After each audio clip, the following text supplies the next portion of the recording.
Alright, so today is 1 week post-op, and I just got out of the shower, so I haven't put any of the bandages on yet. I want you guys to be able to see how my chest looks, my fantastically flat chest looks without the bandages. The drains are looking, I don't know how far away you are, but the drains are looking pretty good under here, and the nipples still look pretty gnarly, but that's to be expected. So actually taking off the bandages that were on yesterday hurt a lot. Like, it was way stickier than I expected it to be, so it was really kind of painful getting that off. But there were some things that I kind of wanted to mention, kind of like an overview of stuff that like, I guess my biggest suggestion for anybody thinking about doing this would be definitely,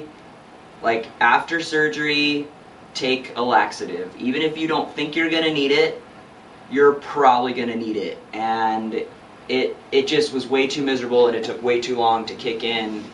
Starting, like, I think first dose I took was probably at least a full day after surgery. So at least it was like pretty much at least a full day after you were super uncomfortable. Yeah, like after I was uncomfortable, then I took stuff, and then it still took like another day and a half or more to actually like kick in and start working. So anesthesia, apparently that's super common for anesthesia to do that. So I would suggest that for anybody thinking about this, because it'd be better to be going maybe a little more often than you'd like to than to not be able to go at all. So so anyway, for the next 3 weeks, I can't lift anything over 5 pounds, and I can't really reach for stuff. I can't reach over my head. Like, that's about as far as I can go. I'm supposed to keep laying on my back.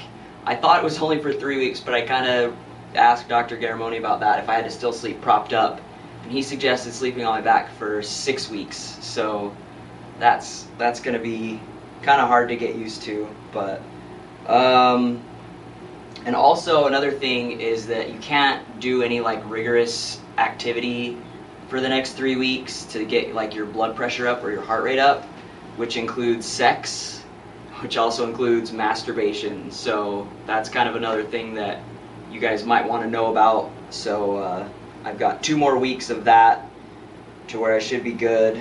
And then for 6 weeks, again, he suggested sleeping on my back for 6 weeks, and also no exercise at all. So I kind of thought maybe, you know, doing like just bike riding or cardio or something where I wouldn't be using my upper body would be okay, but he said no exercise for 6 weeks. So that's the situation. We're gonna fly back home today, and Dr. Garramone gave me a letter to fly, so they won't, you know, try to pat me down and stuff like that. So we're gonna get me bandaged back up and head home. Things are still going great a week later, and thank you all so much for all the support and encouraging words, and it's been really appreciated. Like, you guys have no idea. It's been really awesome to have everybody so supportive and really excited for me, because this has been really exciting, and I'm glad that you guys share that excitement with me. So yeah, I'll keep you guys posted. At the very least, I'll do a 2-week update on post-op. So if I don't see you before that, I'll see you then. Alright, one more thing I forgot to mention. Now I'm bandaged up, but anyway, I had a few people ask me how much I spent on the surgery, like in total. Garramone charges $5,900, but with like flights, hotel, I rented a car, eating and everything, it did end up being about $8,000 for the whole thing. So I mean, I know that depends on where you're flying from, how long you stay. We stayed for 9 nights and had the car the whole time. So actually it was a pretty good deal for the whole thing. So yeah, anyway, see you guys later.